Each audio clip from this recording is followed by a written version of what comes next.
Salam dan bahagia. Bersama saya, Dewi Anggraini, SPD SD, CGP Angkatan 11, dari SD Negeri Sukoharjo 3, Kota Probolinggo. Dalam kesempatan kali ini, saya akan menyampaikan kesimpulan dan refleksi modul 1.1. Berdasarkan pemikiran Ki Hajar Dewantoro, pengajaran adalah proses pendidikan dalam memberi ilmu untuk kecakapan hidup anak secara lahir dan batin. Sedangkan pendidikan adalah memberi tuntunan terhadap segala kekuatan kodrat yang dimiliki anak agar ia mencapai keselamatan dan kebahagiaan yang setinggi-tingginya, baik sebagai manusia atau anggota masyarakat.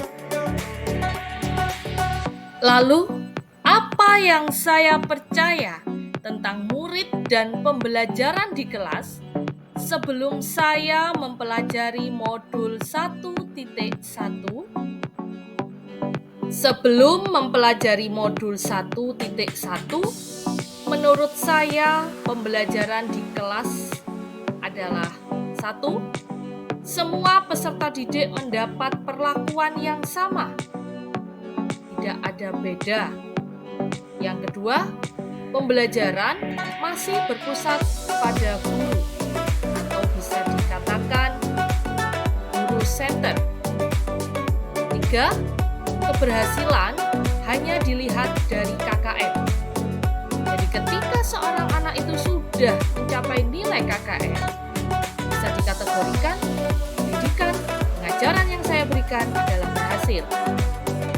Yang keempat, guru hanya melakukan transfer ilmu. Yang kelima, budi pekerti hanya ada atau hanya diajarkan dalam mapel pendidikan agama dan PPKN. Dan yang keenam, murid harus belajar dalam keadaan yang tenang dan rapi. Kemudian, apa yang berubah dari pemikiran atau perilaku saya setelah mempelajari modul ini? Ternyata, setelah mempelajari modul 1.1 tentang pemikiran Ki Hajar Dewantoro yang luar biasa, saya menyadari bahwa yang saya pikirkan dan lakukan selama ini kurang tepat.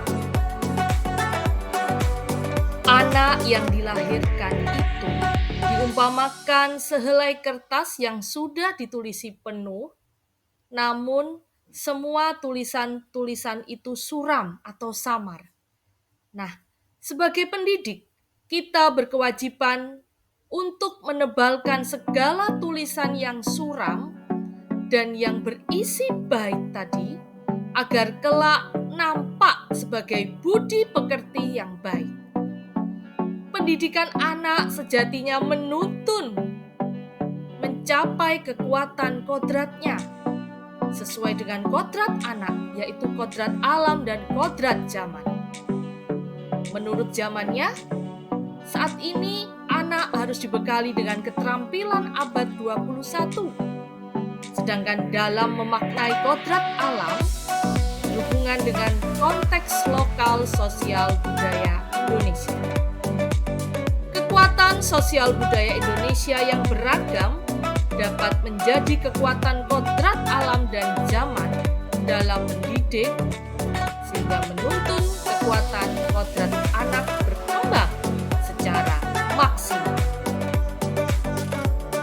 Setelah mempelajari modul 1.1, saya akan melakukan pembelajaran secara menyeluruh, bukan hanya dari segi kognitif saja, melainkan afektif, psikomotor, sosial, budaya, dan spiritual.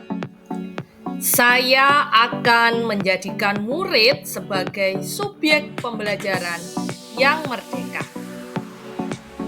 Di antaranya, mereka bebas berpendapat, mereka bebas berekspresi, dan tentunya bebas berkreasi. Dan guru hanya sebagai fasilitator pembelajaran, di mana kita harus dengan sabar dan ikhlas dalam membersamai anak didik kita, menghargai setiap karakter murid kita, tentunya dengan sepenuh hati, dan pembelajaran yang kita berikan adalah berpihak kepada murid. Selanjutnya, apa yang harus segera saya terapkan lebih baik agar kelas mencerminkan pemikiran Ki Hajar Dewantoro?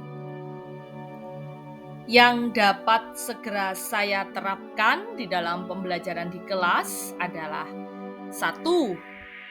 Saya akan menerapkan atau merancang pembelajaran yang menyenangkan, interaktif, dan inovatif, sehingga membuat anak-anak peserta didik tidak akan bosan.